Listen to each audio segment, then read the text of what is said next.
A New Hope, Nier Chapter 92 Extra POV Chapters. Please subscribe to this YouTube channel for listening and patreon.com/Azazyel to read all of Azazyel's stories.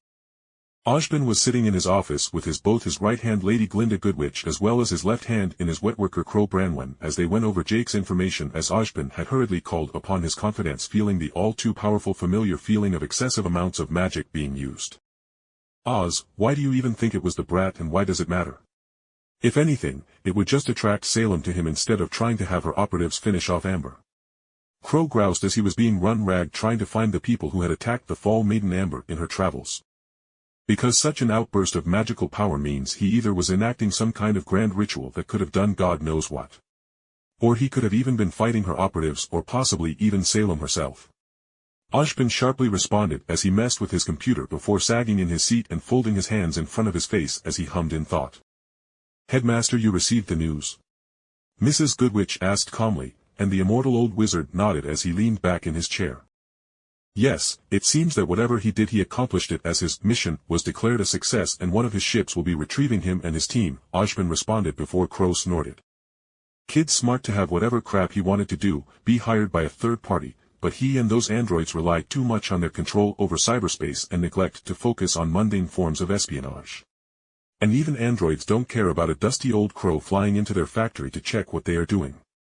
Qrow scoffed, making both of the other room's occupants nod. Now the question is, what are they even doing with weird rockets and crap? There's no reason to go to space, right, Oz? Qrow asked the wise man who had lived for thousands of years. Ozpin frowned and cast his mind back millennia back when the gods were around and magic in all shapes and power filled the world. But even back then, even if wind mages could create an air pocket for people to breathe and not be crushed by the void of space, they would also possibly freeze or burn to death in moments outside the planet's protections. In essence, there was zero reason to go out into space that Ozpin knew with all his knowledge unless they had some kind of magical telescope that needed to be at such a height. But at that point, they might as well just invest in scrying magic. Jake's actions were most vexing as he couldn't keep as close an eye on his operations as almost all of his Yoarha group's activities have been moved deep underground both literally and metaphorically. No, Qrow. Space is dead and beyond all but gods. At least I thought so, until Jake came here with proof of being a magic user from a different world.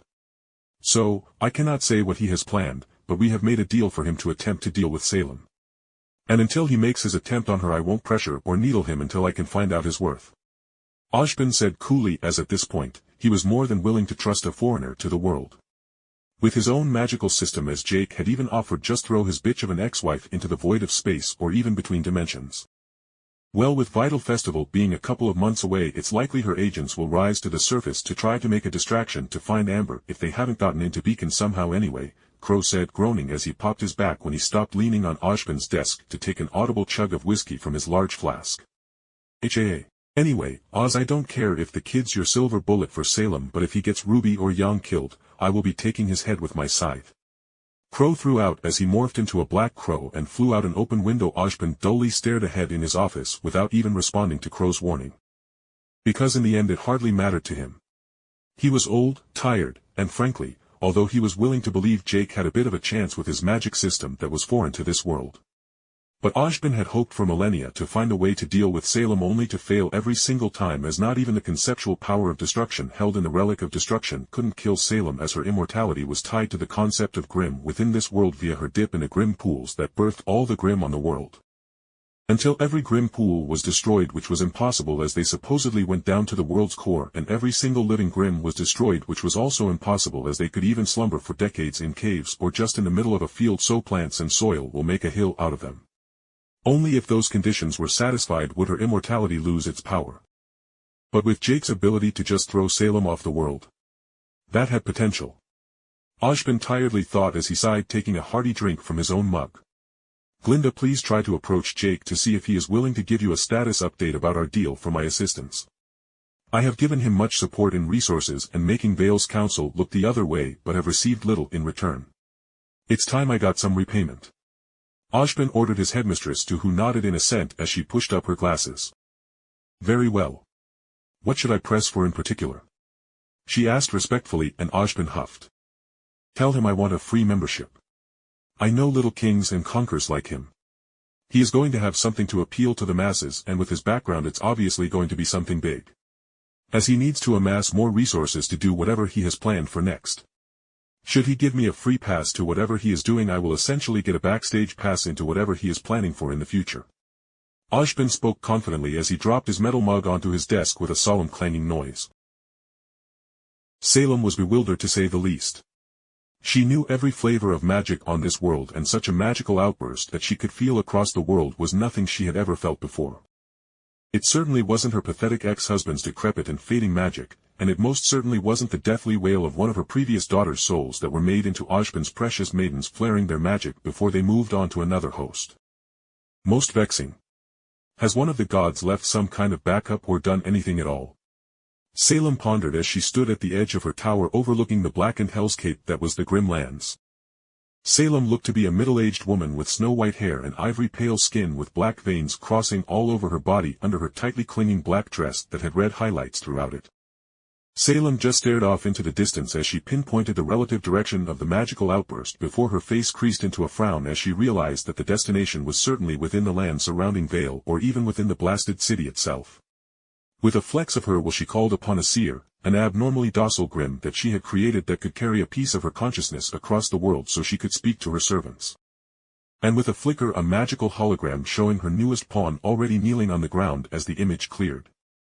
"Oh little Cinder, why are you already kneeling? Have you already disappointed me again, dear?"